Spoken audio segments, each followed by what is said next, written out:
आपके मन में भी प्रश्न उठता होगा कि सूक्ष्म जीव हमारे मित्र हैं या शत्रु हैं। तो सूक्ष्म जीव हमारे मित्र भी हैं, शत्रु भी हैं।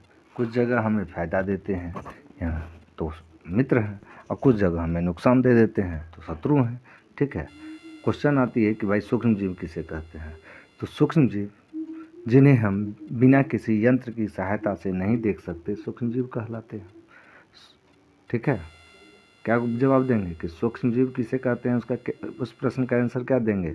वैसे जीव जो बिना किसी यंत्र की सहायता से केवल आँखों की सहायता से नहीं देखा जा सकता, ऐसे जीव को सूक्ष्म जीव कहते हैं। सूक्ष्म जीव के 4 मुख्य वर्ग हैं। कौन कौन सा, तो जीवाणु, कवक, प्रोटोजोआ और शैवाल। कुछ शैवाल, सारे शैवाल नहीं, कुछ शैवाल। तो सूक्ष्म जीव के 4 वर्गों में बांटा गया है। एक अन्य वर्ग जो है विषाणु, जो सूक्ष्म जीव में तो नहीं होते परंतु यह सूक्ष्म जीव जैसे ही होते हैं।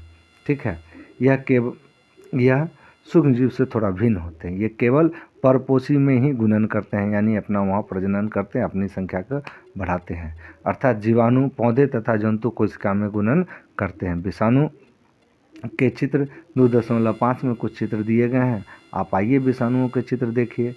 ये देखिए जीवाणु है, स्पाइरल जीवाणु के चित्र हैं ये आपके पास, नहीं स्पाइरल जीवाणु।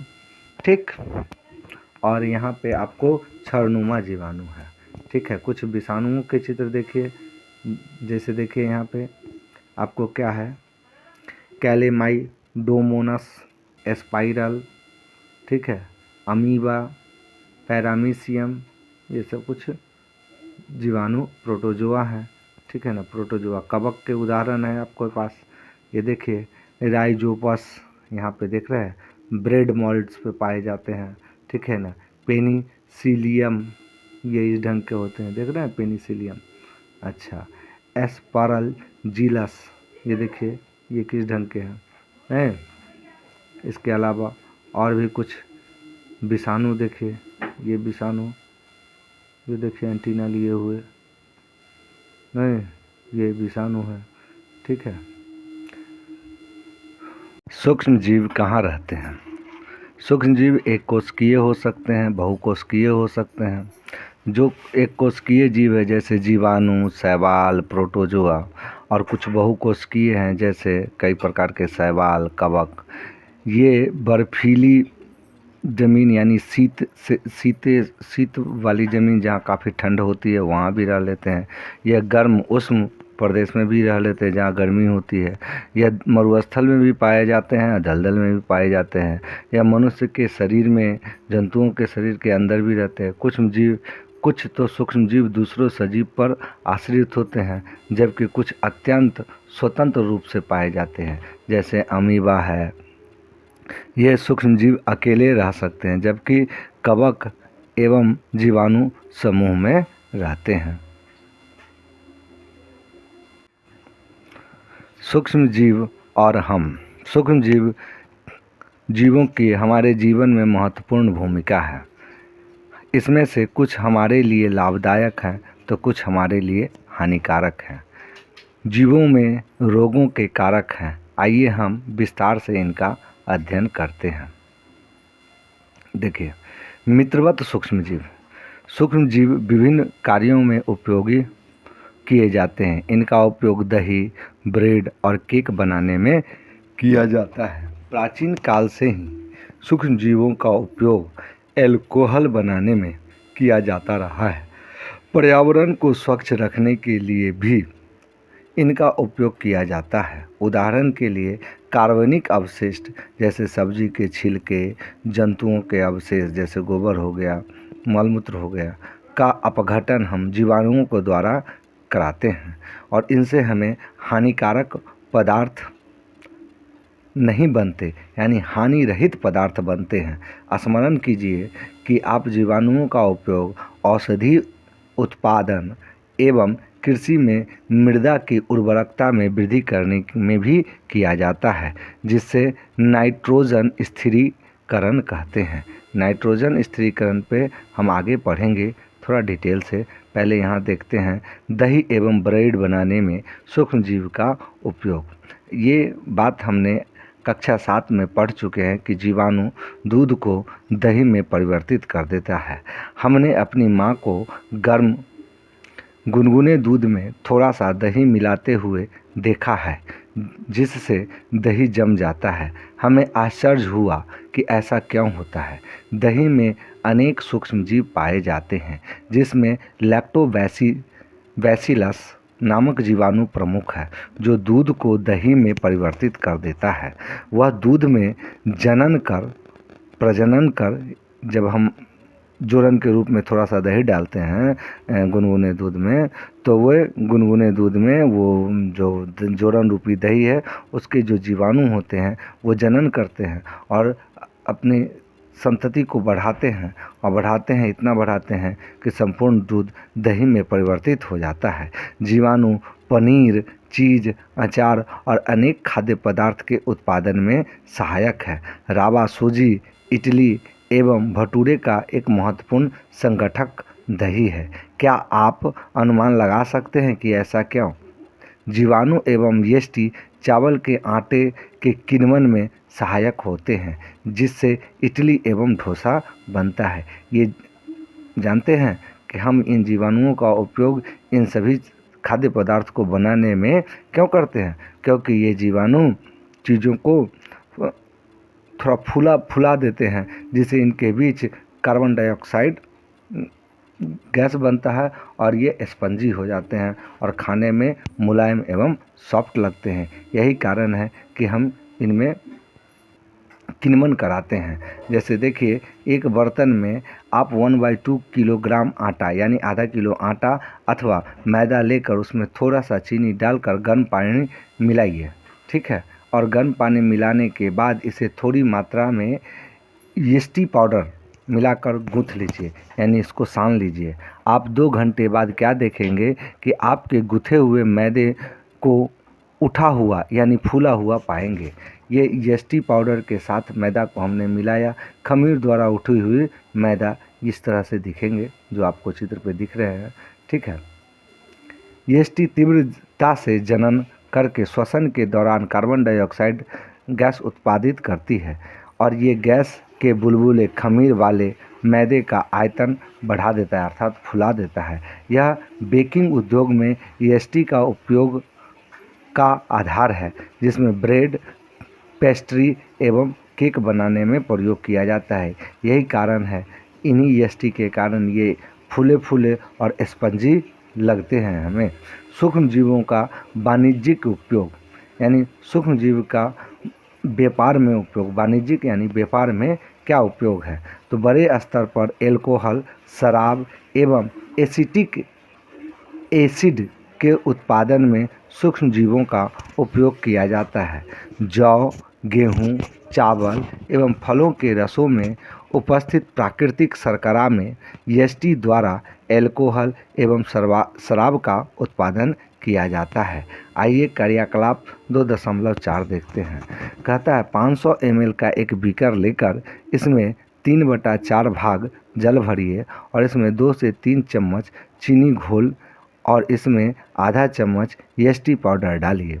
4-5 घंटे के लिए उष्ण स्थान पर ढक कर रखिए। उस स्थान यानी गर्म स्थान पर ढक कर रखिए। आप विलयन को सूंघ कर देखिए, ठीक है। विलयन को सूंघ कर देखेंगे तो आपको क्या मिलेगा? यह गंध एल्कोहल की है जो चीनी के एल्कोहल में परिवर्तन होने के कारण बना है।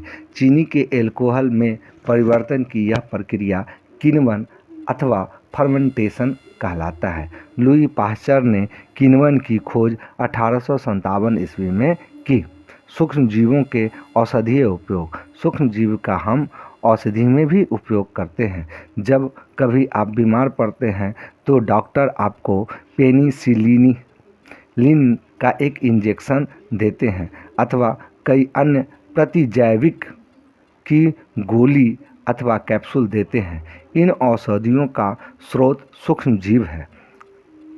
ये बीमारी पैदा करने वाले सूक्ष्म जीवों को नष्ट कर देते हैं अथवा उनकी वृद्धि को रोक देती है। इस प्रकार की औषधि को प्रतिजैविक या एंटीबायोटिक कहते हैं। आजकल जीवाणु और कवक से अनेक प्रतिजैविक औषधि का उत्पादन हो रहा है।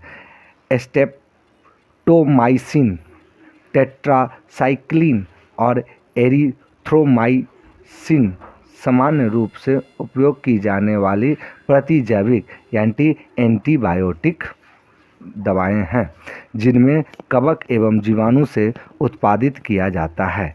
किसी विशिष्ट प्रकार के जीवाणु का संवर्धन करके प्रतिजैविक का उत्पादन यानी एंटीबायोटिक का उत्पादन किया जाता है, जिससे अनेक रोगों की चिकित्सा उपयोग में लाए जाते हैं। सन 1929 में अलेक्जेंडर फ्लेमिंग जीवाणु रोगों से बचाव हेतु एक संवर्धन पर प्रयोग कर रहे थे। अचानक उन्होंने संवर्धन तस्तरी यानी संवर्धित, जिसमें जीवाणुओं की संख्या को बढ़ाया जा रहा था। संवर्धन करना माने बढ़ा रहे थे। तो जिस प्लेट में रख के, तस्तरी माने प्लेट, जिस प्लेट पर वो संवर्धन कर रहे थे उस पर उन्होंने हरे रंग की फफूंद के छोटे बीजाणु देखे।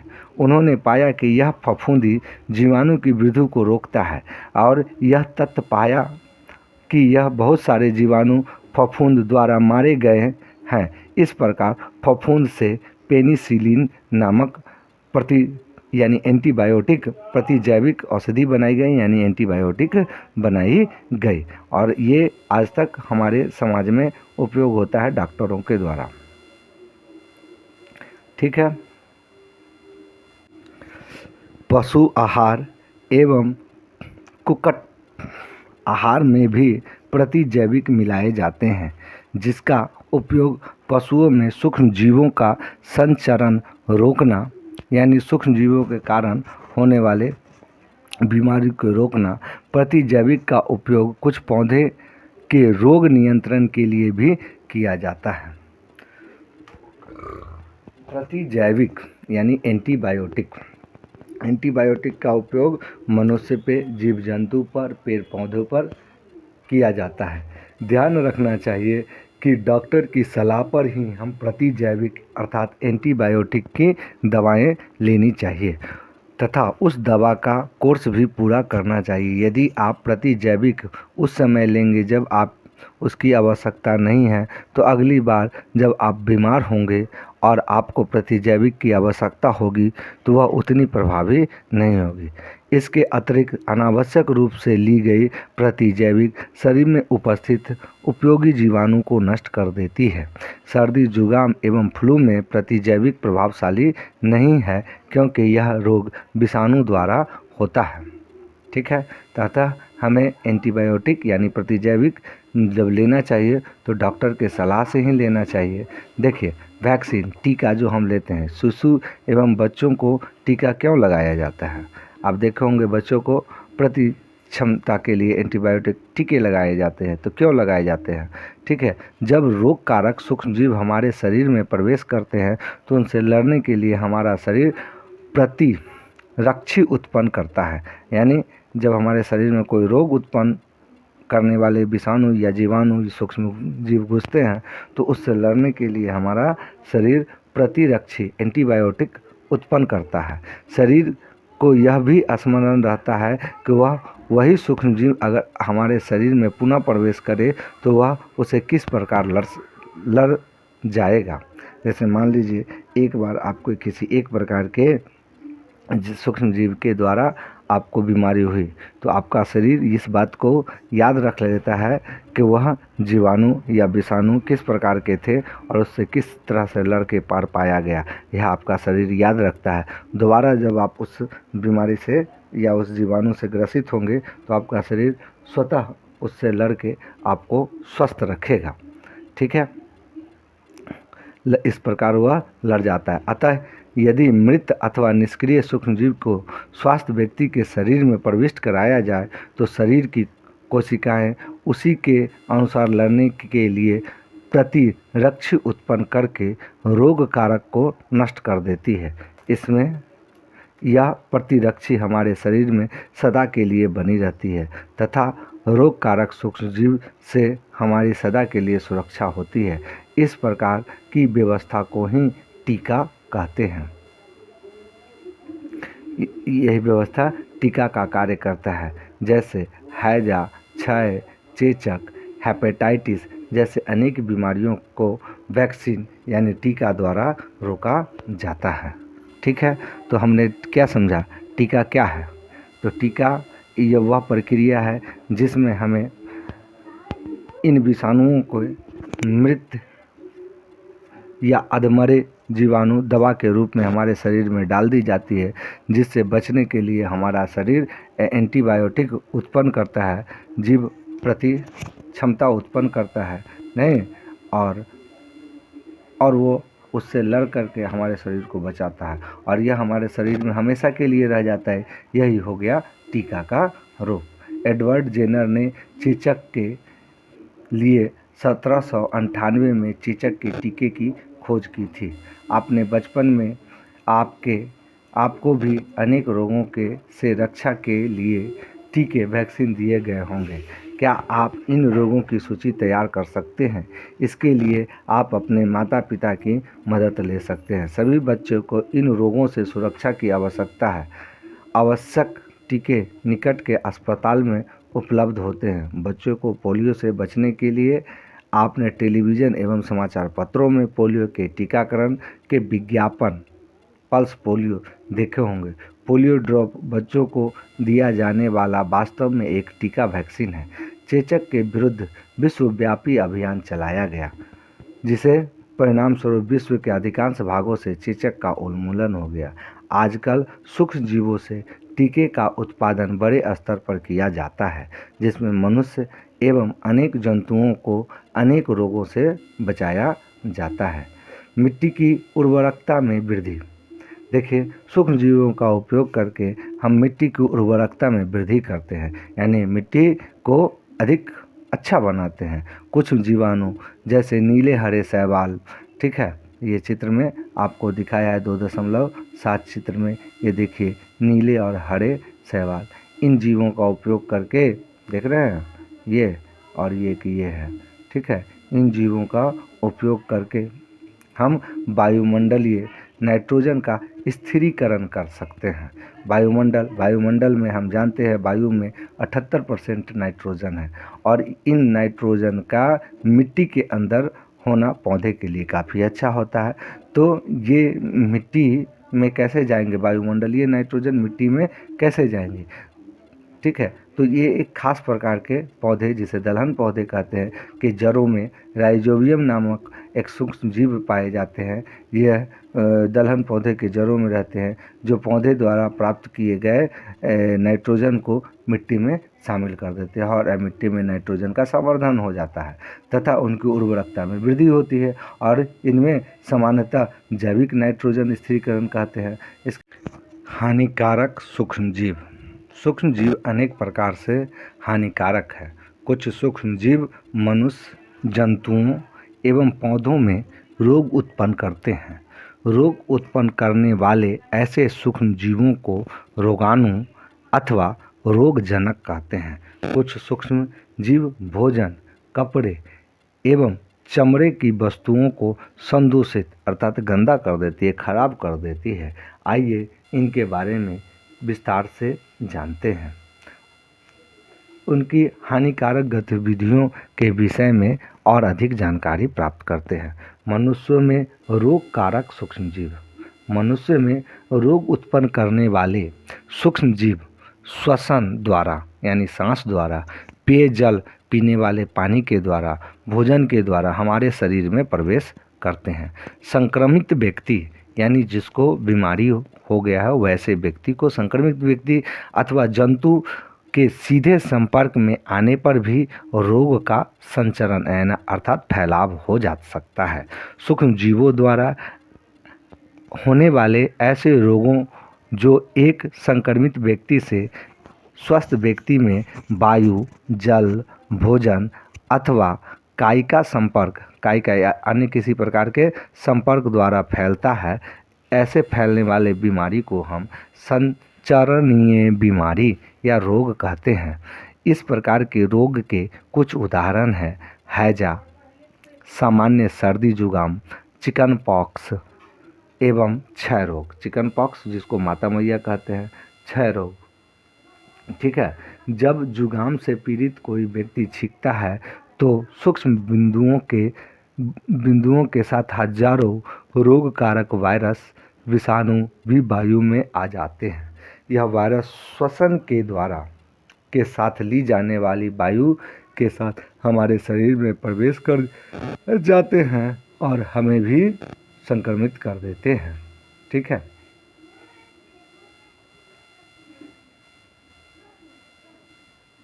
कुछ कीट एवं जंतु ऐसे भी हैं जो रोग कारक सूक्ष्म जीवों के रोग वाहक का कार्य करते हैं। रोग वाहक का कार्य यानी रोग को एक जगह से दूसरी जगह, एक स्वस्थ शरीर से दूसरे स्वस्थ शरीर में पहुंचाने का काम करते हैं। घरेलू मक्खी इसका एक उदाहरण है। मक्खी कूड़े एवं जंतु अपशिष्ट पर बैठती है। ठीक है ना, जैसे गोबर पे बैठ गई जंतु अपशिष्ट पे, और रोगाणु और उसके शरीर से रोगाणु जो है उसके मच्छर के शरीर से चिपक जाते हैं। और जब मक्खी बिना ढके भोजन पे बैठती है तो रोगाणु का स्थानांतरण हो जाता है, यानी वहाँ का रोगाणु आपके भोजन पे आ गया। और जब जो भी व्यक्ति ऐसे संदूषित यानी गंदे भोजन करते हैं उन्हें उसके बीमार पड़ने की संभावना बढ़ जाती है। अतः यह सलाह दी जाती है कि भोजन को सदा ही ढककर रखा जाए। बिना ढके भोजन को खाने से बचना चाहिए। मादा एनाफालीज मच्छर द्वारा इसका एक उदाहरण है। मच्छर प्लाज्मोडियम मलेरिया परजीवी का वाहक है। मादा एडिस मच्छर डेंगू के वायरस का वाहक है। हम मलेरिया अथवा डेंगू का नियंत्रण किस प्रकार कर सकते हैं?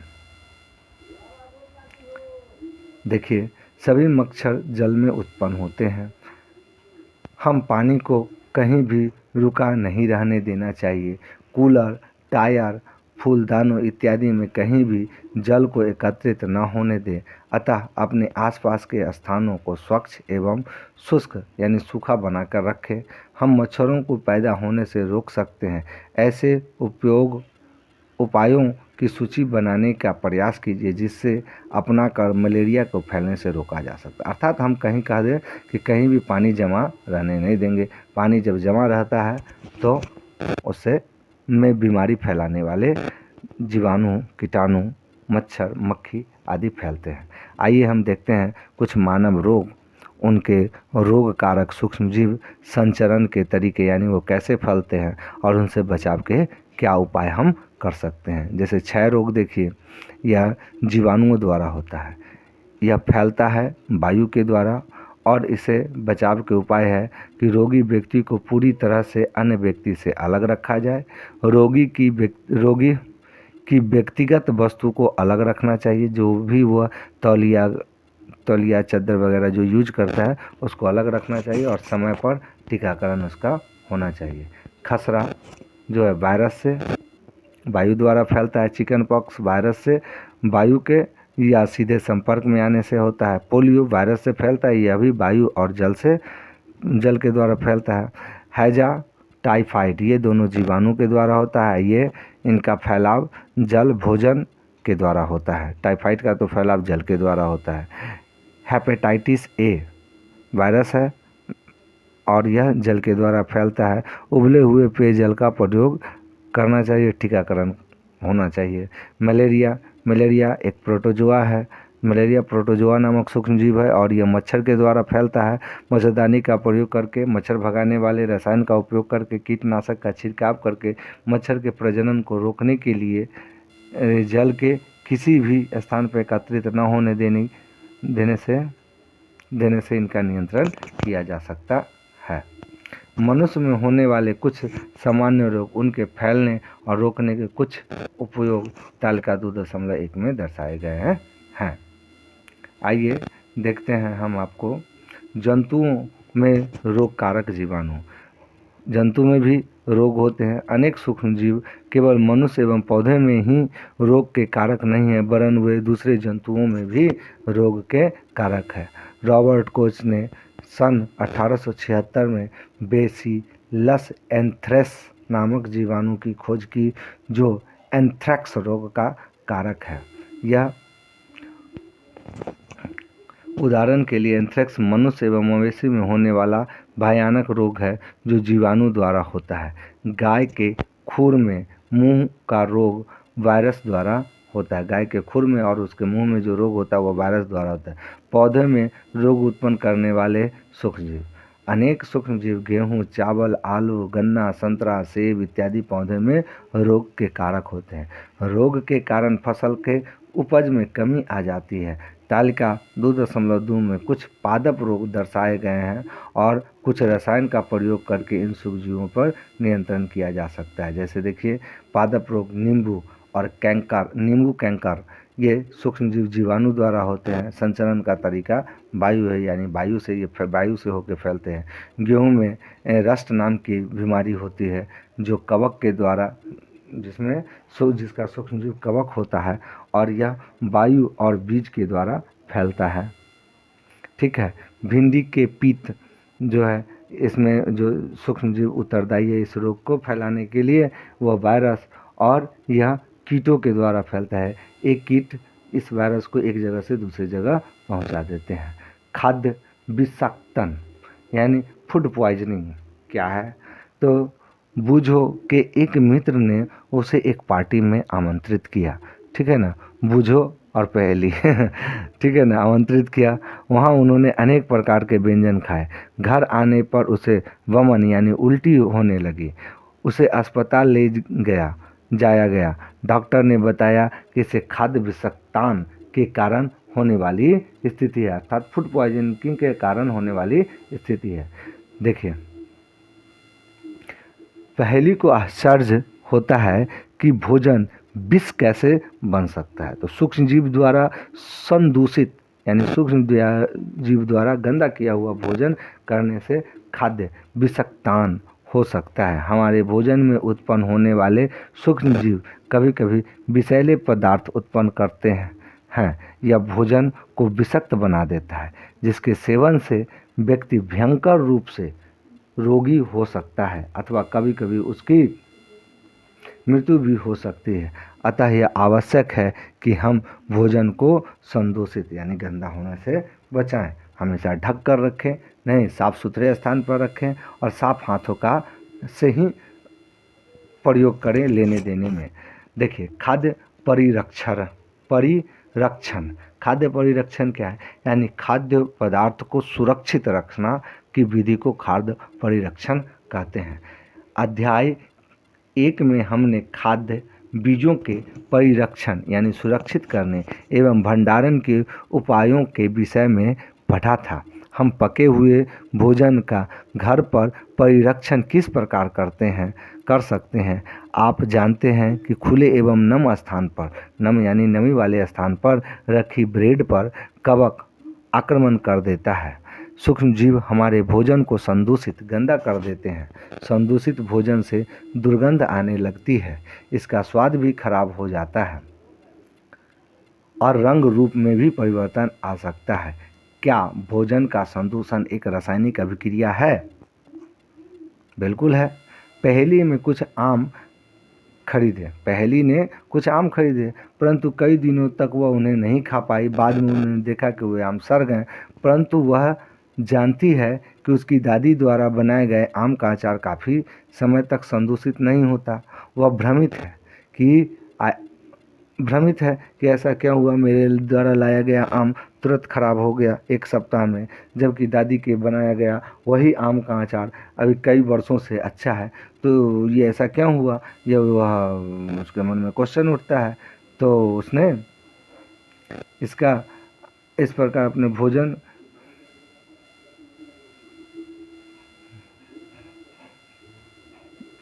कुछ सामान्य तरीकों का अध्ययन करके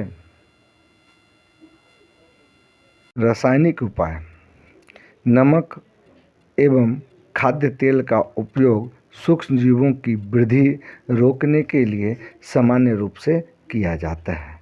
आपने देखा होगा घर में आपकी दादी, आपकी मम्मी जो है सो अचार बनाती है, तो क्या करते हैं, घर में खाने वाले नमक का और खाने वाले तेल का उपयोग करते हैं और इन्हें ही परिरक्षक कहते हैं। ये हमसे हमारे खाद्य पदार्थ को जीवाणुओं के संपर्क में आने से बचाते हैं। हम नमक अथवा खाद्य अम्ल का प्रयोग अचार बनाने में करते हैं, जिससे सूक्ष्म जीवों की वृद्धि नहीं होती। सोडियम बेंजोएट और सोडियम मेटाबाई सल्फाइड सामान्य परिरक्षक हैं। जैम एवं स्क्वैश बनाने में भी इन रसायन का उपयोग एवं उन्हें संदूषित होने से बचाने में यानी खराब होने से बचाने में करते हैं। जैसे देखिए नमक द्वारा परिरक्षण। सामान्य नमक का उपयोग मांस मछली के परिरक्षण के लिए काफ़ी लंबे अरसे से किया जाता रहा है। जैसे मछली खराब हो जाता है तो मछली को नमक के अंदर रख दिया, नमक में के अथी में रख दिया, तो नमक के लेयर में, तो वो काफ़ी दिनों तक अच्छे रह जाते हैं, बचे हुए रह जाते हैं। जैसे हम निमकी बनाते हैं तो नींबू को क्या करते हैं, नमक के साथ घोल में डाल देते हैं, जिससे कि वह काफ़ी दिनों तक अच्छा रहता है। जीवाणुओं की वृद्धि रोकने के लिए मांस और मछली को सूखे नमक के से ढक देते हैं। नमक का उपयोग आम, आंवला और इमली के परिरक्षण में भी किया जाता है। चीनी द्वारा परिरक्षण। चीनी द्वारा हम चीज़ों को सुरक्षित रखते हैं काफ़ी लंबे समय तक। तो चीनी द्वारा क्या परिरक्षण होता है, तो जैम, जेली और स्क्वैश का परिरक्षण चीनी द्वारा किया जाता है। चीनी का प्रयोग से खाद्य पदार्थ की नमी में कमी आती है, जो संदूषण करने वाले जीवाणुओं की वृद्धि को नियंत्रित करता है यानी रोक देता है। तेल एवं सिरका द्वारा परिरक्षण। तेल के द्वारा भी परिरक्षण करते हैं और सिरके के द्वारा भी।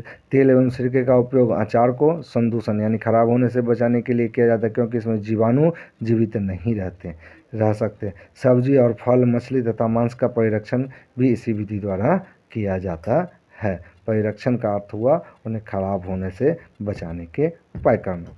गर्म एवं ठंडा करके।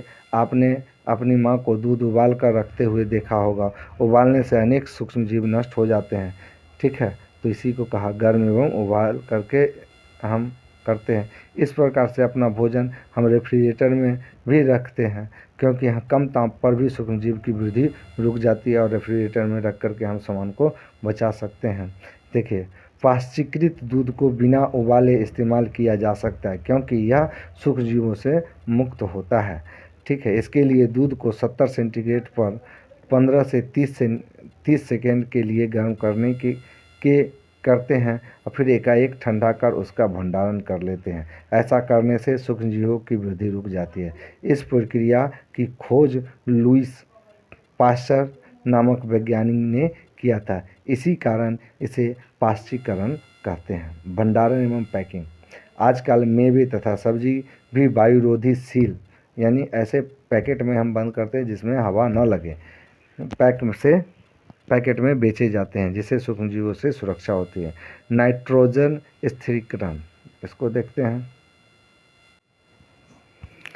नाइट्रोजन स्थिरीकरण आप कक्षा 6 और 7 में राइजोबियम जीवाणु के बारे में पढ़ा है, जो लिग्यूम पौधों यानी दलहन पौधों में नाइट्रोजन स्थिरीकरण में सहायक होते हैं।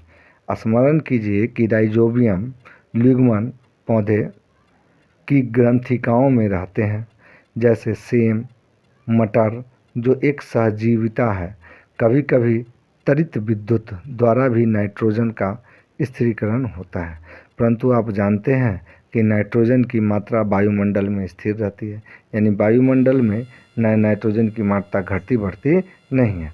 आपको आश्चर्य होगा कि यह कैसे संभव है। आइए इसके बारे में हम अगले भाग में समझते हैं। देखिए, दलहन पौधे के जड़ों में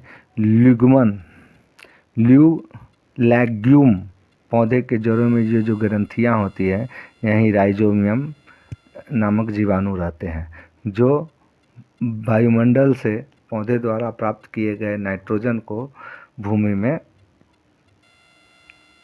में स्थिरीकृत करते हैं।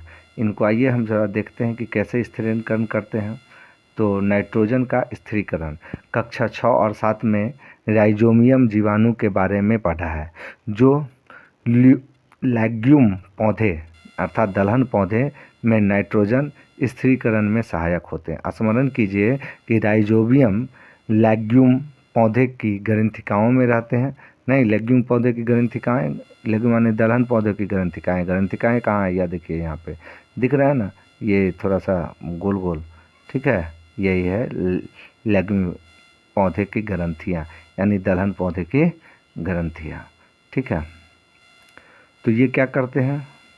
ये भाई नाइट्रोजन को वायुमंडल से प्राप्त किए गए पौधे द्वारा नाइट्रोजन को और ये जीवाणु जो है नाइट्रोजन यौगिक में परिणत कर देते हैं। जब ये नाइट्रोजन इस प्रकार से उपयोगी यौगिक में परिणत हो जाते हैं यानी बदल जाती है, तो पौधे इनका उपयोग मिट्टी से जड़ तंत्र द्वारा करते हैं। इसके पश्चात इनका अवशोषण नाइट्रोजन का उपयोग, अवशोषित नाइट्रोजन यानी ये जो नाइट्रोजन इन्होंने खींचा, ये इस नाइट्रोजन का उपयोग प्रोटीन एवं अन्य यौगिक के संश्लेषण यानी बनाने में करते हैं। पौधे पर निर्भर करने वाले जंतु उनसे प्रोटीन एवं अन्य नाइट्रोजनीकरण यौगिक प्राप्त करते हैं। पौधे एवं जंतुओं की मृत्यु के बाद मिट्टी में उपस्थित जीवाणु एवं कवक नाइट्रोजनी अपशिष्ट को नाइट्रोजनी यौगिक में परिणत कर देते हैं यानी बदल देते हैं, जो पौधे द्वारा पुनः उपयोग होता है। कुछ विशिष्ट जीवाणु नाइट्रोजनी यौगिक को नाइट्रोजन गैस में परिणत कर देते हैं, जो वायुमंडल में चली जाती है। परिणामतः वायुमंडल में नाइट्रोजन की मात्रा लगभग स्थिर रहती है, यानी सदा वैसे ही बनी रहती है। आपने क्या सीखा? सूक्ष्म जीव अत्यंत छोटे होते हैं तथा बिना यंत्र की सहायता से अकेली आंखों से दिखाई नहीं देते। अगर आपसे क्वेश्चन कोई पूछे कि सूक्ष्म जीव क्या होते हैं, तो यही लाइन बोल देंगे कि वे जीव जो बिना किसी यंत्र की सहायता से दिखाई नहीं देते हैं, सूक्ष्म जीव कहलाते हैं। ये कहाँ रहते हैं? तो इस प्रश्न के उत्तर में आप लिखेंगे कि यह बर्फीले शीत मौसम से उष्ण झरने तथा मरुस्थल से दलदल तक हर प्रकार के पर्यावरण में जीवित रह सकते हैं। सूक्ष्म जीव वायु, जल, मिट्टी, पौधे एवं जंतुओं के शरीर में पाए जाते हैं। ये एक कोशिकीय एवं बहुकोशिकीय होते हैं। कौन? सूक्ष्म जीव। जीवाणु, कवक, प्रोटोजोआ एवं कुछ शैवाल सूक्ष्म जीवों के अंतर्गत आते हैं। सूक्ष्म जीवों की 4 श्रेणी है: जीवाणु, कवक, प्रोटोजोआ और कुछ शैवाल, ठीक है। विषाणु इनसे अलग है, लेकिन फिर भी इसी वर्ग में शामिल होते हैं, सूक्ष्म जीव में ही आते हैं। विषाणु केवल परपोषी जैसे जीवाणु, पादप या जंतु में गुणन करते हैं, यानी वहीं वे बढ़ते हैं। विषाणु कहाँ बढ़ते हैं? परपोषी, नहीं जो दूसरे के द्वारा पोषित होते हैं, जैसे जीवाणु, पादप और जंतु में गुणन करते हैं। कुछ सूक्ष्मजीव औषधि एवं अल्कोहल के वाणिज्यिक यानी व्यापारिक उत्पादन में उपयोगी होते हैं। कुछ सूक्ष्मजीव जैविक कचरे जैसे मृत पौधे, जंतु अपशिष्ट को अपघटित करके सरल पदार्थ में परिवर्तित कर देते हैं तथा वातावरण को स्वच्छ बनाते हैं। प्रोटोजोआ अतिसार तथा मलेरिया जैसे रोग उत्पन्न करते हैं। कुछ सूक्ष्मजीव हमारे भोजन को विषाक्त यानी खराब कर देते हैं। कुछ सूक्ष्मजीव लिग्यूमस पौधे के जड़ों तथा ग्रंथिकाओं में पाए जाते हैं।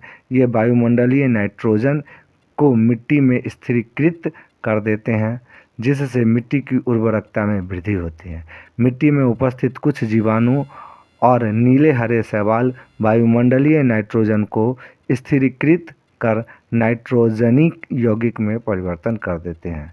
विशेष जीवाणु मिट्टी में उपस्थित नाइट्रोजन यौगिकों को नाइट्रोजन गैस में परिणत कर देते हैं, जिससे इनका निर्मोचन वायुमंडल में हो जाता है, अतः ये वायुमंडल में मुक्त हो जाता है।